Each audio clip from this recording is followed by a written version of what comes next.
Hello humans, I'm the Alien Doctor, but you could call me Alien, and welcome back to another Minecraft Bedrock Edition preview video, taking a look today at 1.19.30.20. This is the first 1.19.30 preview that we have had, which means that 1.19.20 is most likely finished and will be releasing in the upcoming weeks, because they've obviously started working on 1.19.30, which is what this preview is. This is the first preview of the 0.30 update. So without further ado, let's get into the changes, starting off with some vanilla parity.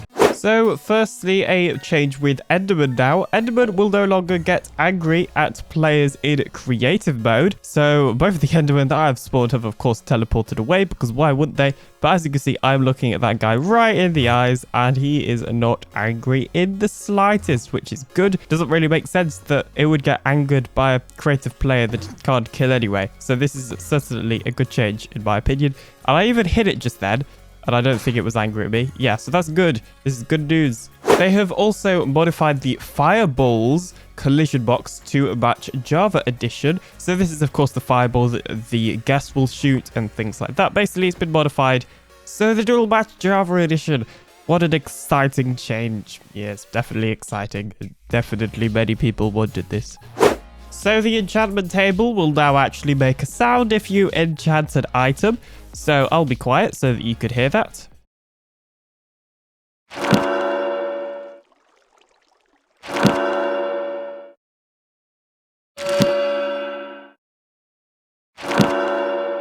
So this sound is of course to match Java edition as well, and it's one of those things which you don't really notice didn't exist on Bedrock until it gets added. So this next change is a little bit strange, but the amethyst block will no longer make a sound when you jump off them. So as you heard just then, when I jumped on the amethyst block, it made a sound. However, when I jump off, it does not make a sound, which is a little bit weird.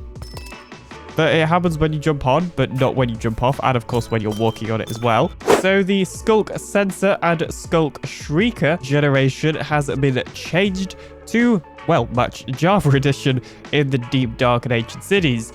It doesn't say whether it's been improved or whether it's been increased in the changelogs, because the changelogs are incredibly detailed.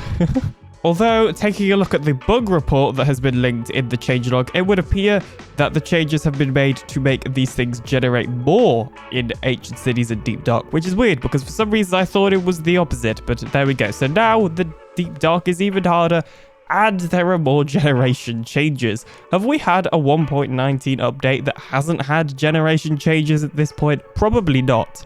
So the bottom or underneath texture of the melon has been changed. Yeah, it's been changed basically to match the top texture. So the top of the melon and the bottom of the melon are now the same. Wow, such an amazing change that everybody wanted in their lives. Thank you, game. So when a cat is sitting, its head position has now been modified so that it will match Java edition. I personally can't tell that much of a difference just from looking at it, but of course we're not looking at it side by side or anything. So yeah, maybe it's more noticeable if you were looking side by side. I don't know, but there we go. It's a change. Another amazing change that everybody in the entire world wanted. There were also a whole ton of new changes to do with Spectator Mode, including Enderman no longer becoming angry at players in Spectator Mode. Players in Spectator Mode can no longer interact with Skulk Sensors by swimming in water or lava. Players switching into Spectator Mode will unhook any fishing hooks attached to them. Players in Spectator Mode can no longer be pushed by explosions. Powder slow no longer emits particles when Spectator moves through it. Big drip leaf no longer tilts when touched by players in Spectator Mode. Players in Spectator Mode will now keep their inventories and equipped items on depth. Spectator can no longer attract attention when holding their favorite food. The /death command can now target spectators. The Spectator game mode can no longer be entered by the /game mode 6 command. Only the /game mode spectator. Spectators using touch controls can no longer break boats and Minecraft. Pufferfish no longer react to nearby spectators. So yeah, there we go. There's a whole ton of spectator changes there as well. So if you've ever really used pistons that much on Bedrock Edition, then you may have noticed that the old animation was not particularly smooth. However, the animation has been updated. It's now much more smoother when the piston actually, well, you know, extends the piston arm. So border blocks should now prevent passage at all heights. Not 100% sure what that means because I can still walk over the top of it perfectly fine. Although I'm wondering, wait, actually that was weird. Look, if I go into third person, interesting. Okay, maybe if I switch to survival real quickly, can I walk over the top of it? No, I can't. I didn't even know these were in the game. Oh, that's cool. When were these added? These could actually have some use for like UHC and stuff. It's literally a, what? See, like, actually, when were these in the game? You could make, like, a custom world border add-on or something. There's... What? There's actually, like, uses for these. Wow. So when you are leading an allay... Oh, that sentence didn't make sense. When you have an allay on a lead, well, it should no longer break when the owner changes dimensions. So I'm going to head through to the nether. And, yeah, the lead did break. Oh dear. Yeah, the lead is definitely still breaking. The good thing is that as long as the allay is in a radius of something like 22 blocks from you, it will always travel through the nether portal with you. So the fact that the lead does break isn't too much of an issue, to be honest. But it would be nice if the lead didn't break still, to be honest.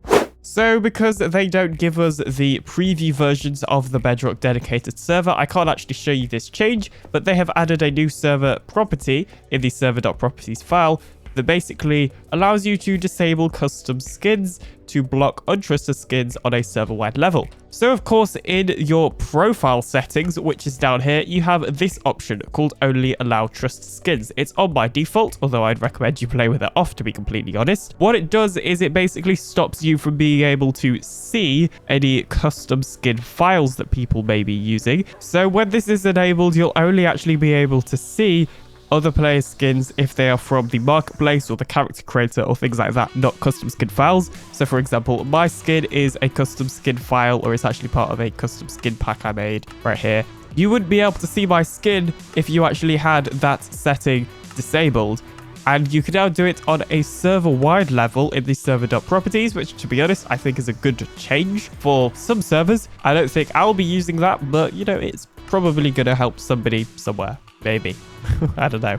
So, other than a couple of technical changes, that is going to be it for today's Minecraft Bedrock Edition preview video. Thank you ever so much for watching. Feel free to like and subscribe today to join the Alien Empire. I'll see you in the next video coming very, very soon. Thanks to my supporters. Bye.